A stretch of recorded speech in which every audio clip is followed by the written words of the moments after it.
Joel left his soapbox out here. I don't know. My name's Adam. Super excited to be here to share with you a project that's been incubating actually right down the road at the Holland Area Arts Council upstairs in room 220 over the last 4 years. It's a project called Ambrose, but before we get to that, I think it's really important that we ask a question. And that question is, how do I?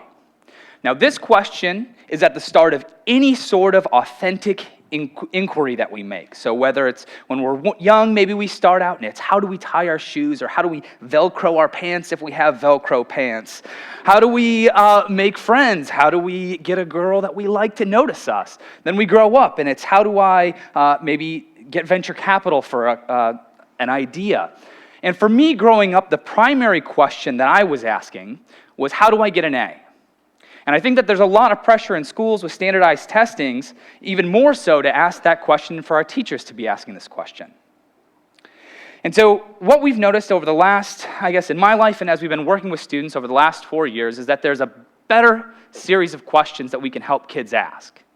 And specifically, there's 3 things that we think, kind of a culture, if you will, that help kids ask better questions. It's a culture of conviction, of curiosity, and of courage. And we've got 3 student stories that we're going to share, each of which kind of has shaped our program and in turn has helped us shape students. And the first is a story of Cassie. Now, we first met Cassie in 2006 at a summer arts program. It was a collaboration between Rose Park Reformed Church and Good Samaritan and their Faith and Youth Partnership. And it was over the course of 8 weeks during the summer. We brought in painters, we brought in poets, photographers, bookmakers, photoshoppers, and it was just a really brilliant kind of productive thing that happened in the basement of this church. And the culminating project was a magazine actually where students had 2 pages to explore an issue that was really close to their heart.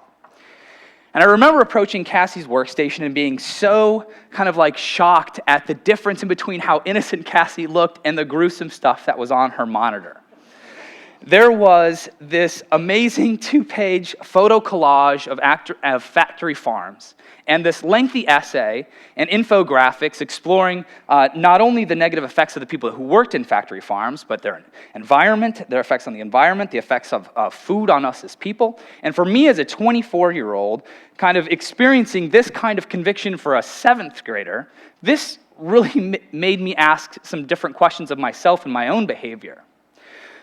Cassie went on, and for 4 years in high school, she was a really active member in our after-school kind of creative community called Ambrose. And over that time, she really helped shape the questions that we asked, her conviction. And actually, this was her senior year. We went out to a local farm called Groundswell Community Farm, in which we were posing these questions of how do we, as people, how do we live and work in a way that's most sustainable? And it was so fun to have her conviction really guide us in the way that we shared and helped students ask better questions. The second story is one of courage, and it's of a 6th grader named Freddie. And at the time, he was living in Guanajuato, Mexico, and it was decided that he needed to come to Holland, Michigan. And he couldn't speak English, actually, at the time, and I can't imagine how much courage it must have taken as a 6th grader to be thrown into a new environment without being able to communicate with the people around you. Freddie, we didn't meet him in 6th grade. Actually, we met him in 11th grade, and at the time, it was so fun to see just the teachers at West Ottawa get him so excited and stoke that appetite. And when we met him, he had this insatiable desire to learn Adobe Illustrator. And it was really fortunate. We have a great group of volunteers, and one of the guys, his name is Josh, he's a graphic designer here in town, took Freddie under his wing, got him an internship, and I think really solidified some of the career choices that he had ahead of him. He ended up going to Kendall College, and now as a junior, he has an incredible portfolio. I didn't even know what Adobe Illustrator was when I was a junior in college. And now to see this student go on, and he has this courage, the same courage that it took as a 6th grader to jump into a new environment. He does the same thing every day with his illustration and making these stickers and making t-shirts. He started his own company as a junior, taking the stuff that's inside of his head and putting it out there in the world. So it's his courage that helped us, again, ask better questions. How do we help other kids find this stuff? The final story is of a girl named Jasmine that we actually met this summer at one of our screen printing workshops. And she's a senior at Van Raalte Tech. And over the course of the summer, we actually got the chance to take students up north to Nordhaus Dunes for a 3-day trip where you carry everything in that you're going to need, and you have to deal with all of your consumption and all of the disposal of your waste. It was kind of this like, hey, how do we interact with our environment when we're actually forced to deal with our waste? And Jasmine the whole time was running, she was this little shutterbug, kind of like running around, snapping pictures of everything. And it was so fun to be able to be back once we got into Holland and to see these pictures that she uploaded to Facebook. And they were this amazing exploration of the world around. She was experiencing, she had this sense of curiosity, and she used creativity in order to ask questions of the world around her as she experienced something new for the first time. So 3 stories. Conviction, of courage, and of curiosity. And we come back to this question of how do I? And as we look at these student stories, we can't help but figure out, man, there's got to be something we can do before to help kids ask better questions. Not just how do I get an A, but how do I define success?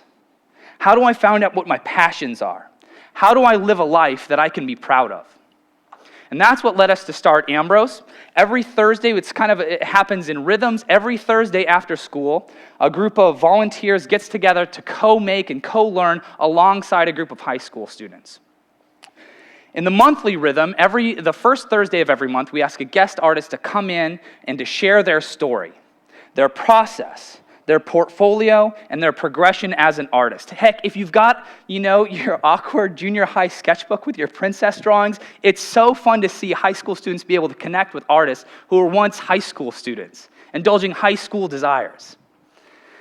So that artist then designs a t-shirt that students and mentors print, and the sale of that actually helps fund the cost of these workshops.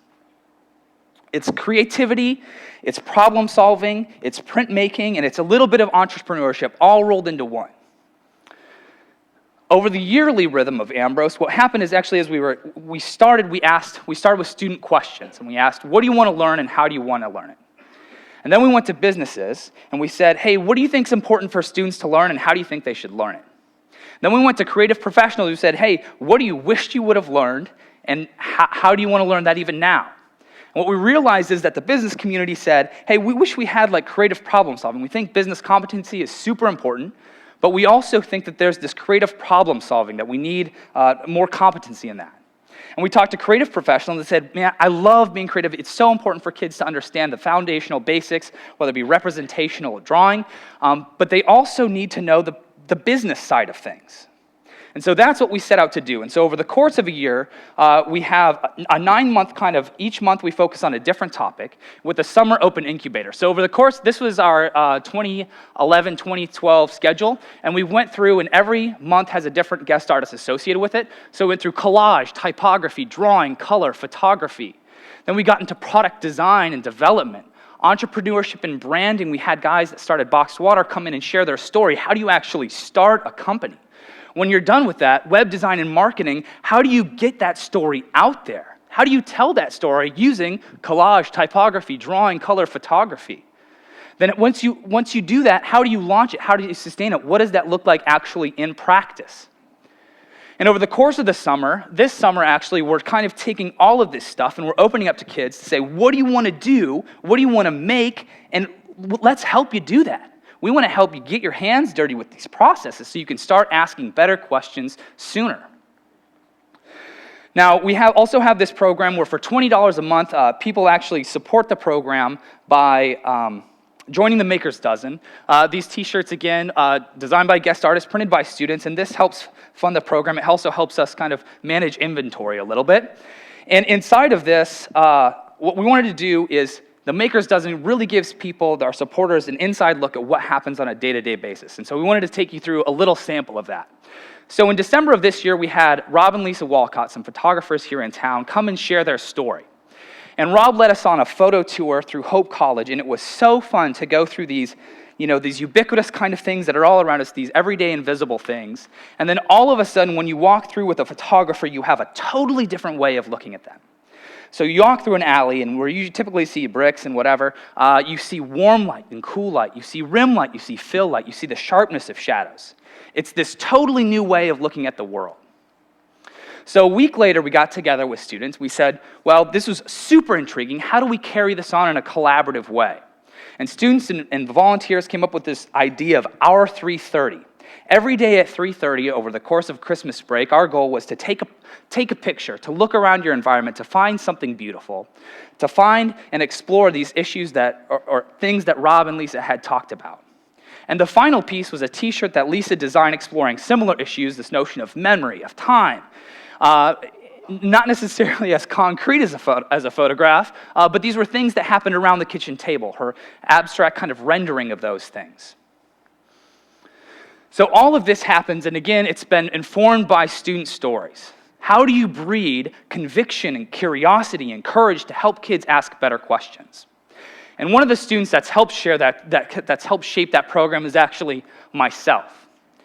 And I'd like to say I was cool before uncool was cool. That's actually Cassie saying, but it was like, oh, plaid shirt, big glasses, you're a hipster before they were hipsters, whatever.